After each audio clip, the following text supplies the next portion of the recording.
ಸೂರ್ಯೋದಯ ನ್ಯೂಸ್ಗೆ ಸ್ವಾಗತ. ಎಂದಿನ ಸುದ್ದಿ. ಇಷ್ಟೆಲ್ಲ ಅಲ್ಲೋಲ ಕಲ್ಲೋಲಕ್ಕೆ ಶೋಭಾ ಕರಂದ್ಲಾಜೆ ಕಾರಣ.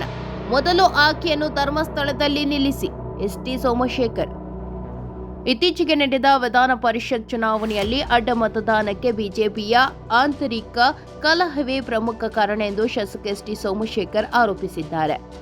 ಮಾಧ್ಯಮಗಳ ಜೊತೆ ಮಾತನಾಡಿದ ಎಸ್ಟಿ ಸೋಮಶೇಖರ್, ಬಿಜೆಪಿಯವರ ಆಂತರಿಕ ಕಲಹದಿಂದ ಅಡ್ಡ ಮತದಾನ ಆಗಿದೆ. ವಿಜಯೇಂದ್ರ ಕಡಿಯವರನ್ನ ಅಶೋಕ್ ಸೋಲಿಸಬೇಕು, ಅಶೋಕ್ ಕಡಿಯವರನ್ನ ವಿಜಯೇಂದ್ರ ಸೋಲಿಸಬೇಕು ಅಂತ ಅಡ್ಡ ಮತದಾನ ಮಾಡಿಸಿರಬೇಕು. ಅವರಿಬ್ಬರು ಮೊದಲು ಧರ್ಮಸ್ಥಳದಲ್ಲಿ ಆಣೆ ಮಾಡಲಿ, ಬೇರೆ ಯಾರೂ ಪ್ರಮಾಣ ಮಾಡೋದು ಬೇಕಿಲ್ಲ. ಅವರ ಆಂತರಿಕ ಕಲಹದಿಂದ ಅಡ್ಡ ಮತದಾನ ಆಗಿದೆ ಎಂದರು. ಇಷ್ಟೆಲ್ಲ ಅವಾಂತರಕ್ಕೆ ಕೇಂದ್ರ ಸಚಿವೆ ಶೋಭಾ ಕರಂದ್ಲಾಜೆ ಕಾರಣ. ಶೋಭಾ ಕರಂದ್ಲಾಜೆ ಅವರಿಗೆ ಅಶೋಕ್ ಕಂಡರೆ ಆಗಲ್ಲ, ವಿಜಯೇಂದ್ರ ಕಂಡ್ರೂ ಆಗಲ್ಲ.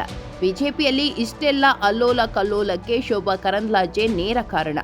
ಮೊದಲು ಈ ಕರಂದ್ಲಾಜೆಯನ್ನ ಧರ್ಮಸ್ಥಳದಲ್ಲಿ ಹೋಗಿ ನಿಲ್ಲಿಸಲಿ ಎಂದು ಹರಿಹಾಯ್ದರು. ಕ್ಷೇತ್ರಕ್ಕೆ ಅನುದಾನ ಕೊಟ್ಟಿದ್ದಾರೆ, ನಾವು ಅವರಿಗೆ ಮತ ಹಾಕಿದ್ದೇವೆ, ನಾವು ಓಪನ್ ಆಗಿಯೇ ಮತ ಹಾಕಿದ್ದೇವೆ ಎಂದು ಹೇಳಿದ್ದೇವೆ. ಬಿಜೆಪಿಯಲ್ಲಿ ಅಡ್ಡ ಮತದಾನ ಹಾಕಿದವರು ಯಾರು ಅಂತ ಪತ್ತೆ ಹಚ್ಚಲಿ.